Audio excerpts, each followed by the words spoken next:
Seniman Mural Festival ini ada dua pemimpinnya. Yang pertama yaitu Pak Ardians selaku Kepala Dinas. Kita mau mural guys. Bagaimana Pak? Ya, sebelum melangkah ke situ, saya ingin bercerita bahwa seperti itu, ini batik Bali. Saya kan dalam hati batik ya, ini lo batikku kok dianggap batik Bali. Saya diem aja, padahal saya tidak memperkenalkan diri bahwa saya orang Tuban. Hanya diem aja, saya liatin yang punya toko, terus akhirnya senyum-senyum sendiri. Ini batik Tuban, Mas. Nah ternyata saya cross-check, itu buatan jahitnya batik gitu loh, yang dikarang itu.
sesuai kebutuhannya. Yang dibutuhkan sebetulnya nggak seperti kayak gitu, jadi cuman gedung kosong terusan. Kalau kita butuh 3 tingkat atau berapa tingkat. Yang pertama untuk apa? Untuk kreatif center, yang kedua untuk seni pertunjukan, yang ketiga untuk itu. Saya sendiri kurang tahu. Tapi kalau misalnya gedung budaya lokal itu digunakan untuk kreatif center, juga digunakan untuk seni pertunjukan, nah itu bakal menjadi masalah kalau satu cuma itu. Karena kebutuhannya lain-lain gitu ya. Iya. Gini Bapak, apakah kira-kira Dewan Kesenian Tuban ini punya wewenang untuk memberikan rekomendasi kepada pemerintah daerah untuk juga ikut andil dalam proses pembangunan atau pembentukan gedung Tuban Kreatif Center sendiri Bapak? Selama ini kita nggak pernah dilibatkan dalam pembangunan gedung kreatif seperti itu. Tetapi dalam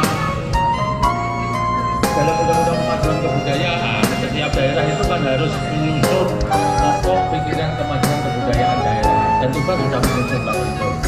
Dan ini yang dipakai untuk acuan menyusun, bisa dipakai acuan untuk menyusun RPJMD.